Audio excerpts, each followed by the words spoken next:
3, 2, 1.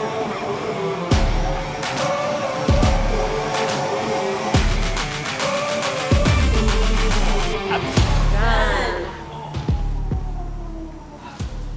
There you are. These ones are hard to run, for sure. I felt tired on all of them. It's noticeable, definitely noticeable.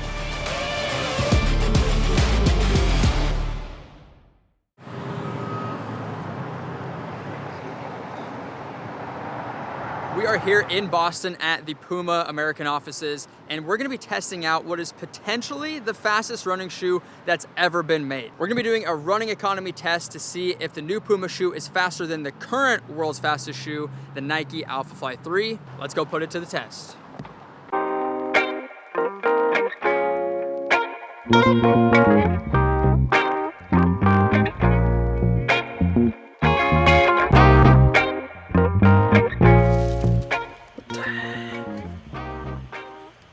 Those are nice. This is my first time seeing these. PUMA crushes the colors. Those are so light. We're measuring running economy, which is just the amount of energy you use, and we're gonna keep the pace the same. So basically we're gonna be measuring your energy in both shoes, and whatever shoe you use less energy in, you're more efficient in. Okay. We'll do a nice warm up, we'll do like at least 10 minutes, and then we'll start the test. And the test will be 5 minutes of running, and then 5 minutes of resting, change your shoes, 5 minutes of running, 5 minutes of resting, change your shoes, and we'll go 3 times in each shoe, so 6 back and forth. 8-minute pace? Just a little more chill.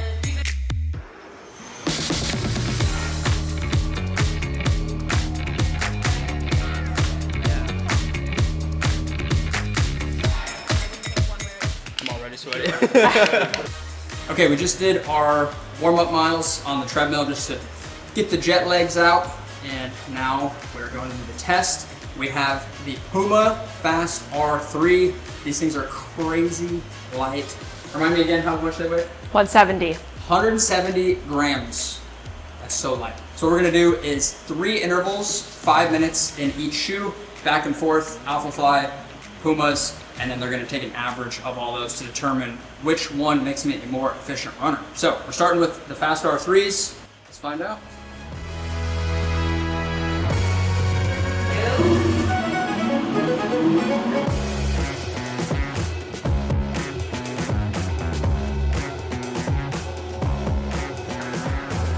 Halfway there, nice job.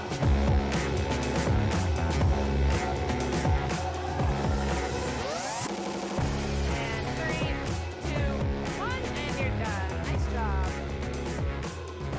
Even that felt so much easier. Yeah. The foam is so, I guess responsive, that's the right word? Like, it just feels like you're barely touching the ground, I guess. Yeah. Okay, so now we get a 5-minute rest. Body cool down, switch shoes, go into the alphas, and repeat. Feeling ready to get going? All right, starting that treadmill in 3, 2, 1, starting.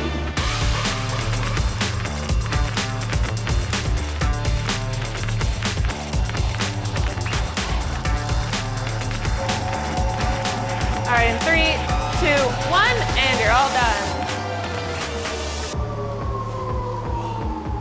Nice. They don't want me. It's so hot. Sure you don't want the fan? I'm good, I'm good.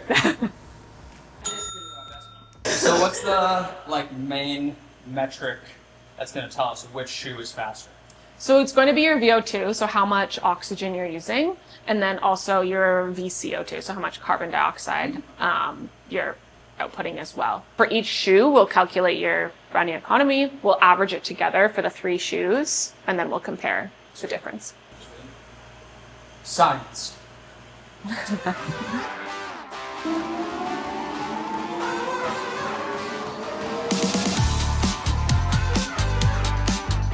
Two, 1, all done. Nice job. From today, when did they get them? Just like...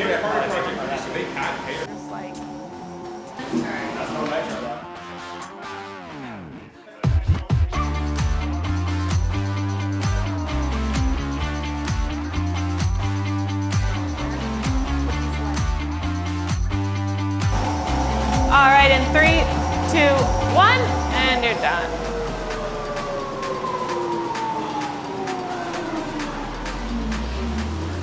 It's actually kind of a tough workout. And then It's basically 6 times a mile at marathon pace. Like, that's a pretty good workout. I'm excited to see the results. I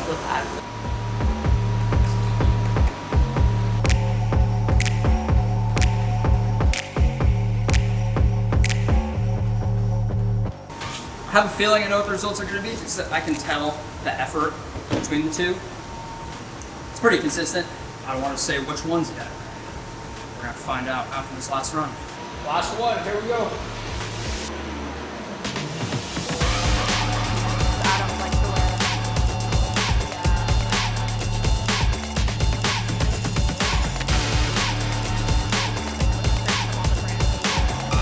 All right, in 3, 2, 1. You are all done. There you are. These ones are hard to run in, for sure. I felt tired on that one. It's noticeable, definitely noticeable. I could be biased, because we're at PUMA, but these feel noticeably like they require more effort. I don't know. There's something to it. I'm very excited to see the results. Now we're gonna go back, shower, while they calculate everything, and then we'll be back to find out which shoe is faster. Here we go. Okay. Look at that. So lower is Not better. surprised. Here are your results, and that black line is your average. So on average, you were 2.63% more efficient in the Fast-R 3, which is quite a bit. So even my worst one, my least efficient one in the Fast-R 3 was still better than my best one in the AlphaFlies? Was still more efficient, yeah. I mean, I could feel it when I was running. It was like pretty obvious. Like these required way less effort for sure. It was a noticeable amount. We did your math. So we took your PR, 243, and if you were 2.63% more efficient than your PR, then you would run a 2:39 45 marathon. Y'all so should have shipped these to me before Tokyo. On average, so we did this, we've done obviously a bunch of this testing here. We've done it also externally with the university, and they on average have been finding about 3.5% more efficient than the competition. So, and compared to like the previous version of our shoes. So we're seeing some pretty big, that's crazy. Some pretty big numbers. So sandwich around that kind of new plate shape to give us great propulsion is this NITRO Elite foam that we, like I said, started using here, but just in slightly different formulations, slightly different firmnesses, and it's the same for TV Elite. Do you think everybody that runs marathons would need a shoe like this? Yeah, I mean, and that's where I think the foam is like is just the continuous like massive impact for most people regardless of speed. So if you can have a foam that absorbs the forces and the pounding that you're taking, but then most importantly gives you back as much energy as this foam does. Our energy return is like 93% in this foam, getting as close as possible to like maximal energy return. So that's where it can impact those 4-hour marathoners, those 3-hour, like it just gives you a lot of savings of the forces, and then it gives you more back. And then that plate kind of just harnesses all that energy of the foam and just allows you to keep turning it over. The potential for something like this for people to see massive, massive changes in their race day is like huge. All right, we're back in the hotel room. Want to kind of break down the results from the testing. We determined that this shoe was 2.63% more efficient versus the AlphaFly 3s. When it comes to me, my running mechanics, my running efficiency, obviously it's gonna be a little bit different for everybody else. If you're a faster marathoner, if you're slower, if you're taller, shorter, way less, way more, whatever, there's so many variables that go into that. But the cool thing with that is they've actually done studies with this shoe over at UMass, one of the universities near here, and they found very similar results. It all led to PUMA Fast-R 3 being faster than any competitor that they tested against across a wide range of runners. PUMA's tested tons of people in their lab. They've all gotten the same results. They told me in the PUMA lab, they've been 3.5% more efficient on average. So I was actually even a little bit under that. But one important thing too is like, what does that percentage mean in terms of like marathons? So for me, they did the conversion of 2.63% faster, more efficient in the marathon would mean the difference between a 2:43, which is my current personal best, and running a 2:39. So we're talking like minutes off of a marathon. And obviously the slower or the longer it takes you to run a marathon, that percentage is gonna equal to more time. And as you get faster, it's gonna be shorter and shorter increments of time. So if you're a 4-hour marathoner, that could be like 10, 15 minutes off of your marathon time, just simply by switching to a more efficient shoe. So the data is incredible. I think it speaks for itself. These shoes are crazy light. They're obviously very efficient.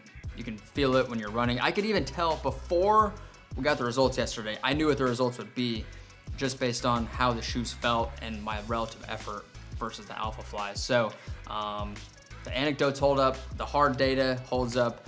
The Fast-R 3s will be out around Boston Marathon weekend, end of April 2025. I'm very excited to run in these at some point, and I'm sure you guys would be too, but big thanks to PUMA for having us out in the NITRO Lab to test out these shoes.